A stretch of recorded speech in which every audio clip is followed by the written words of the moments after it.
आणि आता सर्व बातम्या पाहूयात वेगवान स्वरूपात। देशात आर्थिक दुर्बल घटकांसाठी आरक्षण लागू होण्याचा मार्ग मोकळा झालाय। सुप्रीम कोर्टाने ऐतिहासिक निकाल देत आर्थिक दुर्बल घटकांचं आरक्षण वैध ठरवलंय। 5 पैकी 4 जजनी आरक्षणाच्या बाजूने आपलं मत नोंदवलं।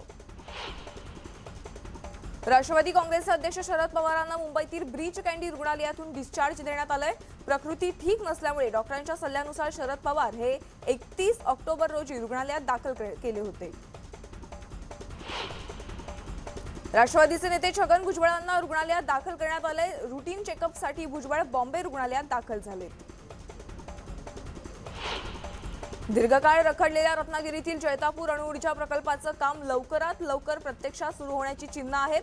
शिंदे फडणवीस सरकारने या प्रकल्पासाठी हालचाली सुरू केल्या असून केंद्र सरकारशी चर्चा सुरू आहे।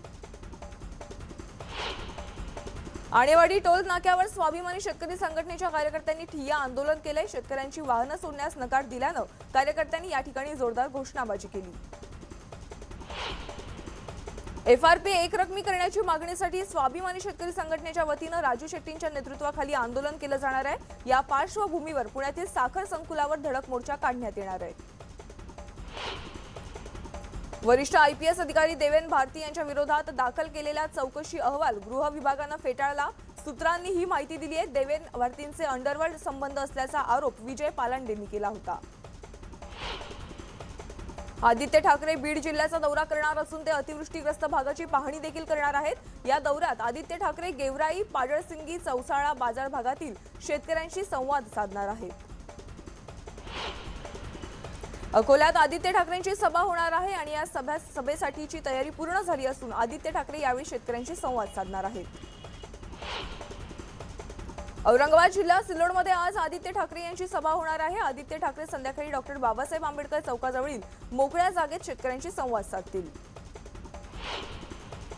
औरंगाबादमधील सिल्लोडमध्ये श्रीकांत शिंदेंची देखील सभा होणार आहे। श्रीकांत शिंदेंची सायंकाळी 4:30 वाजता 4 वाजता सिल्लोडच्या जिल्हा परिषद ग्राउंडवर सभा होणार आहे।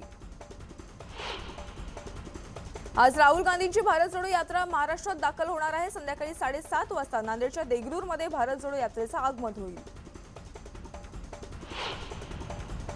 काँग्रेसच्या भारत जोडो यात्रेनिमित्त नांदेडमधील काही रस्त्यांवरील वाहतुकीच्या मार्गात बदल करण्यात आले। तर राहुल गांधींच्या स्वागतासाठी देगलूर शहरात रोषणाई करण्यात आली आहे। राहुल गांधींच्या भारत जोडो यात्रेसाठी सिनेकलावंतांना निमंत्रण देण्यात आलं होतं, मात्र भीतीपोटी त्यांनी यात्रेत सहभागी होण्यास नकार दिल्याचं मत नाना पटोले यांनी व्यक्त केलंय। राहुल गांधींच्या महाराष्ट्रातील यात्रेचा शेवट बुलढाणा जिल्ह्यातील शेगावात होणार आहे। दरम्यान काँग्रेसचे राष्ट्रीय महासचिव मुकुल वासनिकांनी राहुल गांधींची सभा ज्या ठिकाणी होणार आहे त्या मैदानाची पाहणी केली आहे। चंद्रपूरमधील 86 वर्षीय काँग्रेस कार्यकर्ते केशवराव आवारी यांना राहुल गांधींना भेटण्याची इच्छा आहे। शेगावमध्ये राहुल गांधींची भेटण्याची त्यांची इच्छा असून यासाठी काँग्रेस कार्यकर्ते देखील प्रयत्नशील आहेत। मात्र राहुल गांधी केशवराव आवारींची भेट घेणार का हे पाहावं लागेल। मुंबईतील वीरमाता जिजाबाई भोसले उद्यानात रविवारी मोठी गर्दी दिसून आली। 31,232 पर्यटकांनी उद्यानाला भेट दिली असून एका दिवसात 11 लाखांचं उत्पन्न प्राप्त झाल्याची माहिती उद्यानाच्या संचालकांनी दिली आहे। जळगावच्या फुकनगरी गावातील विविध विकास कामांचा लोकार्पण सोहळा मंत्री गुलाबराव पाटलांच्या उपस्थितीत पार पडला। विकास कामं करणं हे माझं कर्तव्यच आहे असं वक्तव्य गुलाबराव पाटील यांनी केलं। नाशिक येथील सिडकोचं कार्यालय औरंगाबाद येथे गेल्यानं नाशिकच्या सिडको वसाहतीतील नागरिकांना छोट्या मोठ्या कामांसाठी औरंगाबादला चक्रा माराव्या लागतात। त्यामुळे हा अन्यायकारक निर्णय तात्काळ मागे घेण्याची मागणी छगन भुजबळ यांनी मुख्यमंत्री एकनाथ शिंदे यांच्याकडे पत्राद्वारे केली। सांगलीच्या इस्लामपुरात वाहतुकीचा खोळंबा सोडवण्यासाठी माजी नगराध्यक्ष निशिकांत पाटील हे चक्क रस्त्यावर उतरल्याचं पाहायला मिळालं। दरम्यान वाहतूक व्यवस्था सुरळीत राहण्यासाठी अधिकच्या नियंत्रणेची मागणी करणार असल्याचं त्यांनी सांगितलं। नंदुरबारमधील अंकलेश्वर बऱ्हाणपूर महामार्ग आणि शहादा दोंडाईचा या राज्यमार्गाची दुरवस्था झाली आहे। याबाबत वारंवार निवेदनं देऊन देखील प्रशासन दुर्लक्ष करत असल्यानं प्रवासी जीव मुठीत घेऊन या ठिकाणी प्रवास करतायत। अक्कलपाडा जलवाहिनीचं 80% काम पूर्ण झालं असून हा प्रकल्प पूर्ण होण्यासाठी 6 महिने लागणार असल्याचं सर्वेक्षणातून समोर आलंय। या जलवाहिनीमुळे धुळे शहरातील पिण्याच्या पाण्याचा प्रश्न सुटणार आहे। वाशिमच्या ग्रामीण भागातील आरोग्य केंद्र आणि उपकेंद्र बंद असल्यानं ग्रामीण भागातील रुग्णांचे हाल होत आहेत। आरोग्य सुविधांअभावी रुग्णांना उपचारांसाठी लांबच्या रुग्णालयात जावं लागत असल्यानं संताप व्यक्त केला जातोय। यवतमाळच्या पुसदमध्ये वातावरण बदलामुळे ताप, सर्दी आणि खोकल्याच्या रुग्णांमध्ये वाढ झाली आहे। या रुग्णांमध्ये लहान मुलांचं प्रमाण जास्त असून रुग्णांनी डॉक्टरांच्या सल्ल्यानेच औषधं घ्यावीत असं आवाहन आरोग्य विभागानं केलंय। वाशिमच्या पांगरी धनकुटे गावातील समाधान कांबळे या शेतकऱ्याच्या मुलानं 1,10,00,000ची शिष्यवृत्ती मिळवली आहे। समाधाननं इंजिनिअरिंगचं शिक्षण पूर्ण केलं असून ऑस्ट्रेलियातील मेलबर्न युनिव्हर्सिटीत उच्च शिक्षणासाठी तो जाणार आहे।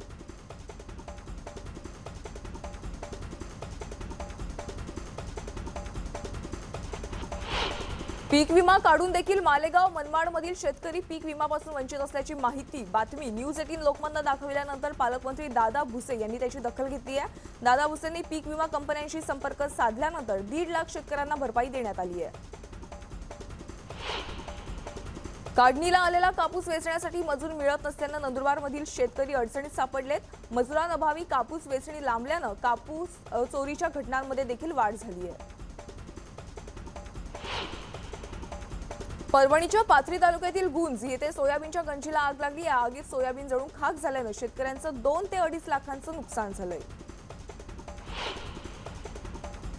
गोंदियात मजुरांचा तुटवडा लक्षात घेऊन जिल्ह्यातील शेतकऱ्यांनी आधुनिकीकरण यांत्रिकीकरणावर भर दिलाय। शेतकरी हार्वेस्टरद्वारे धानाची कापणी आणि चरणी केली जाते।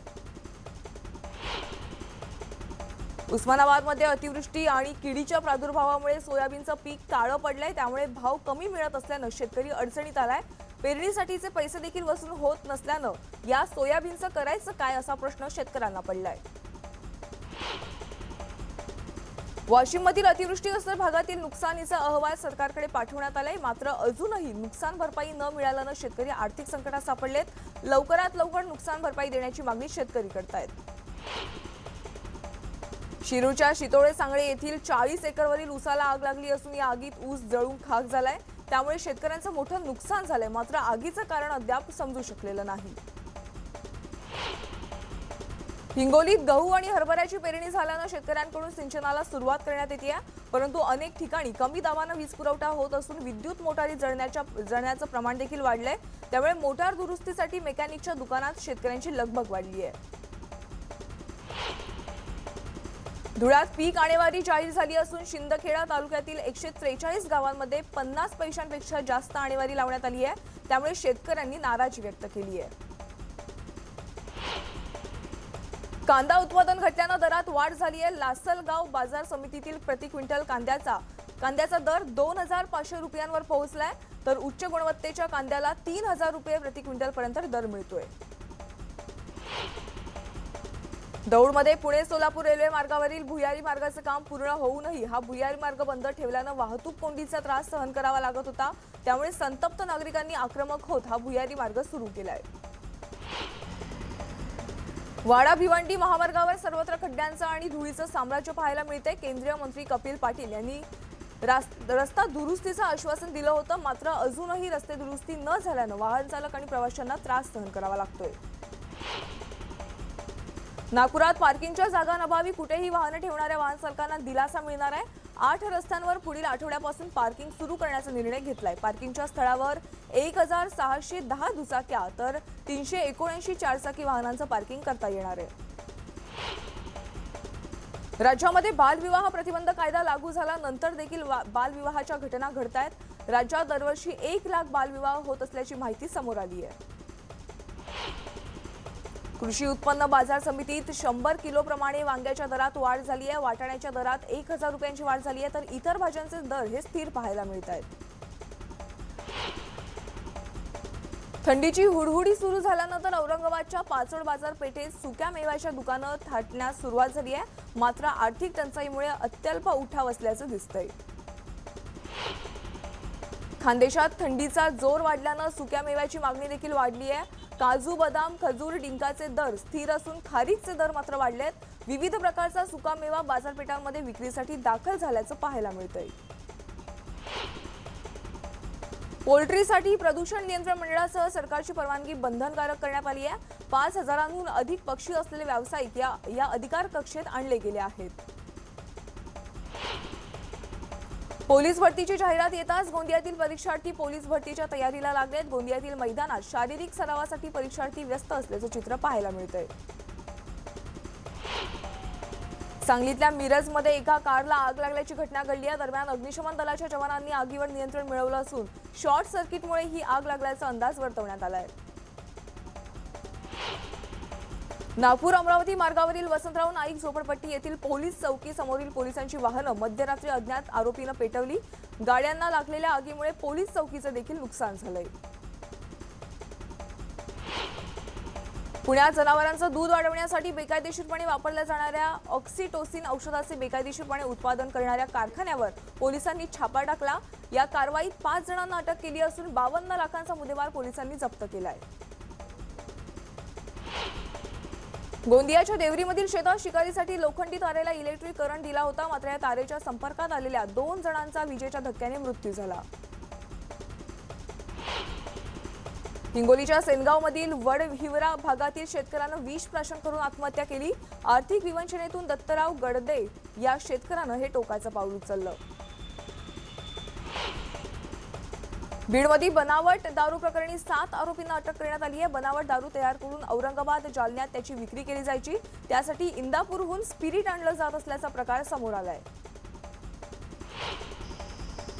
घराच्या वाटणीवरून झालेल्या वादात मोठ्या भावानं वडील आणि लहान भावावर चाकूने हल्ला केल्याची घटना भंडाऱ्यातील पारडी इथं घडली आहे. या प्रकरणी मोहाडी पोलीस ठाण्यात आरोपी विरोधात गुन्हा दाखल करण्यात आलाय. नाशिकच्या सटाणा तालुक्यातील ढाब्यांवर पोलिसांनी छापेमारी सुरू केली आहे. या छापेमारीत अवैध दारू साठा जप्त करण्यात आला. वाशिमच्या मंगरुळपीर मधील नागी परिसरातील एका गोठ्यामध्ये कोब्रा आढळलाय. त्यानंतर सर्व मित्रांनो त्या कोब्राला नैसर्गिक अधिवासात सोडलं. उद्या चंद्रग्रहण असल्यानं शिर्डीच्या साईबाबा मंदिरातील दैनंदिन कार्यक्रमांच्या वेळेत काही बदल करण्यात आलेत. ग्रहण काळात मंदिर दर्शनासाठी बंद राहणार असून समाधी समोर मंत्रोच्चार करण्यात येणार आहे. जळगावात श्रीराम रथोत्सवानिमित्त कुस्ती स्पर्धेचं आयोजन करण्यात आलं. या स्पर्धेत राज्यातील विविध भागातील पैलवानांनी सहभाग घेतला. विशेष म्हणजे जळगावातील मुलींनी देखील या कुस्ती स्पर्धेत सहभाग घेतला. एमआयएमचे आमदार डॉक्टर फारुख शहा यांनी 25 गरीब अनाथ मुलामुलींचा विवाह सोहळ्याचं आयोजन केलं. यावेळी नवविवाहित दाम्पत्यांना गृहोपयोगी साहित्याचं वाटप देखील करण्यात आलं. भाजप आमदार नितेश राणेंनी विधानसभा अध्यक्ष ॲडव्होकेट राहुल नार्वेकर यांची सावंतवाडीतील निवासस्थानी जाऊन भेट घेतली. यावेळी कोकणच्या विकासाला अधिक गती मिळण्यासाठी प्रयत्नशील राहील असं आश्वासन नार्वेकर यांनी नितेश राणेंना दिलं. इतर बातम्या पाहणार आहोत, पण तुर्तास एक छोटासा ब्रेक. लगेचच परत येतोय. बघत रहा न्यूज 18 लोकमत.